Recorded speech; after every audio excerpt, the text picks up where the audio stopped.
Hello दोस्तों। अगर आपके नंबर 35 बनो, 40 बनो, 45 बनो या 50 बनो या उससे ज्यादा बनो या उससे कम बनो, जी हाँ दोस्तों, संघर्ष जारी रहेगा। बिल्कुल भी आपको ज्यादा टेंशन लेने की जरूरत नहीं है, क्योंकि नेक्स्ट सीईटी अब ग्रुप डी का भी होना है। और वैसे भी सीईटी तो चलता रहेगा, साल बाद, 2 साल बाद, 3 साल बाद। आपको बिल्कुल भी टेंशन नहीं लेनी है, पेशेंस बना के रखना है। लेकिन आपने थंबनेल में देख लिया, CET new safe score, CET 35 से 45 वालों की अटकी सांसें, ताजे आंकड़े, सीईटी न्यू ताजे एग्जिट पोल कट ऑफ। जी हाँ दोस्तों, मैं बार बार यही क्यों दिखा रहा हूं, क्योंकि दोस्तों जिनके 50 प्लस है, 60 प्लस है, 70 प्लस है या 80 प्लस है या 90 प्लस है, वो तो कहीं ना कहीं एक क्वालिफाई नेचर में सेफ जोन में है। लेकिन जो कैंडिडेट ऐसे हैं जिनके 35 और 45 के बीच में है, तो मेरे अंदाजे से ये लगा लीजिए वो आईटीआई पास है। जी हाँ दोस्तों, लगभग उनके पास एक वैलिड प्रूफ है जो कि उनको एक पक्की नौकरी की तरफ लेकर ही जाएगा। अगर आप क्वालिफाई हो जाते हैं और आपके पास कुछ डिप्लोमे हैं जो आपके पास है, तो 10 गुना में आप इजीली आ जाओगे और कहीं ना कहीं अच्छे प्रयास के बाद जॉब पालोगे। लेकिन उससे पहले मैं आपको एक इंफॉर्मेशन देना चाहता हूं। सबसे पहले किसी भी इंफॉर्मेशन के लिए सबसे पहले आपको एचएससी की ऑफिशियल साइट से लगातार बने रहना है। कोई भी अपडेट आती है तो एचएससी के चेयरमैन द्वारा उसके सोशल मीडिया प्लेटफॉर्म पर भी और यहां एचएससी की ऑफिशियल साइट से भी आपको लगातार टच में रहने से यहां पर देख लेनी है।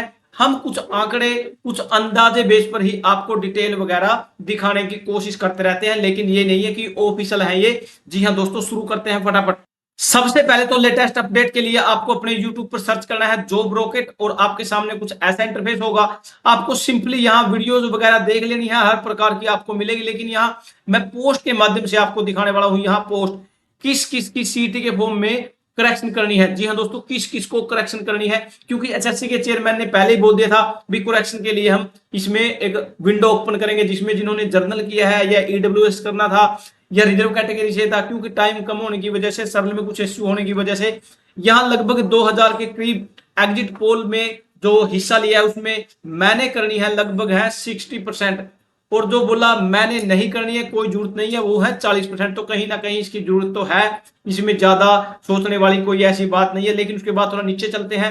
यहां पर क्या सीईटी में नॉर्मलाइजेशन करनी चाहिए, वैसे तो ऑफिशियल में यहां मेंशन पहले ही कर दिया है एचएससी में सीईटी में नॉर्मलाइजेशन होगा, क्योंकि ऑफिशियल जो भी सोशल मीडिया प्लेटफॉर्म लगा लीजिए एचएससी के चेयरमैन का या एचएससी की ऑफिशियल साइट पर इसका पहले ही जो मेंशन कर दिया है भाई सीईटी में नॉर्मलाइजेशन होना है। इसमें लगभग 7000 प्लस या 8000 के नियर अबाउट ने इसमें पार्टिसिपेट किया, जिसमें हाँ वाले 72 है और नहीं वाले 26 है। तो कहीं ना कहीं ये भी एक अच्छा प्रोसेस है एचएससी के चेयरमैन द्वारा, ये भी अच्छी पहल है। इस पे सीईटी पर नॉर्मलाइजेशन होना चाहिए। लेकिन उसके बाद ये है कि शिफ्ट कौन सी थी, किसके मार्क्स बढ़ सकते हैं, किसके घट सकते हैं। सीईटी में सबसे मुश्किल शिफ्ट थी सुबह की मॉर्निंग, जो 65% बोल रहे हैं, और शाम की जो 26 की थी वो थी 5%, और 27 की जो मॉर्निंग वाले 6% है, और 27 की शाम वाले बोल रहे हैं 24%। कहीं ना कहीं जो मॉर्निंग की शिफ्ट वाले हैं 26 वाले, उनको नॉर्मलाइजेशन के इसके बेस पर मार्क्स बढ़ने वाले हैं बिल्कुल।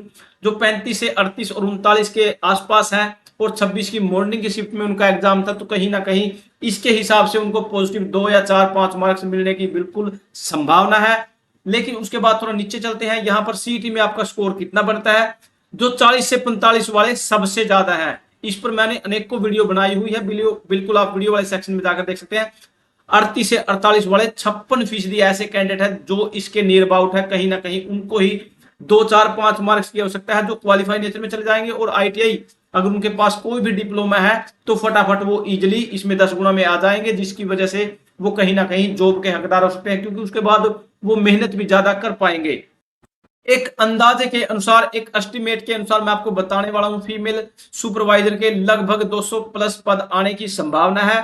नहर पटवारी के 1000 के नियर अबाउट, रेवेन्यू के 300 से 500, सब इंस्पेक्टर के 400 प्लस, कंडक्टर की अब की बार आने के बहुत ज्यादा चांसेस है, क्योंकि पिछले बहुत साल से कंडक्टर ड्राइवरों की भर्ती नहीं आई। लेकिन सबसे बड़ा जो मेन टारगेट है एएलएम, असिस्टेंट लाइनमैन का, जिसके पास डिप्लोमा है और वो क्वालिफाई अगर हो जाता है तो कहीं ना कहीं वो 10 गुना में आ जाएगा। और पिछली बार भी क्वालिफाई वाले लगभग इसके अंदर जो पा चुके थे।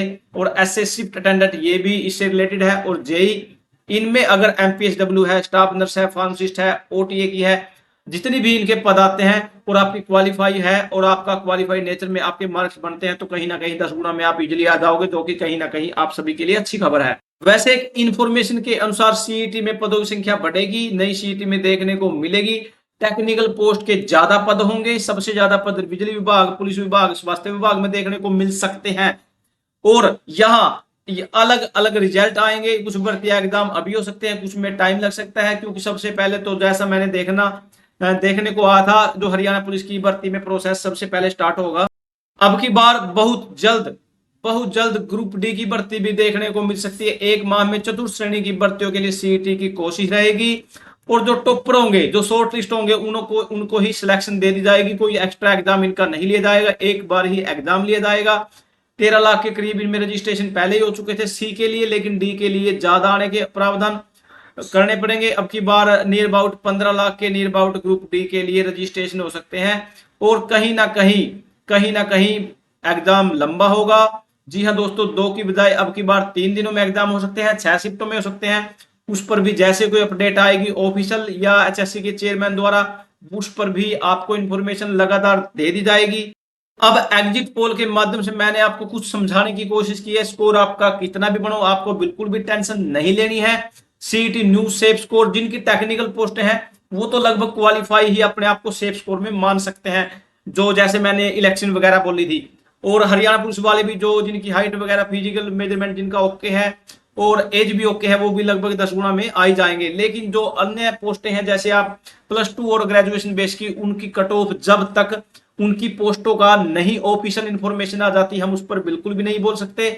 लेकिन जैसा मैंने देखने को मिला, आप तक शेयर करने की कोशिश की है।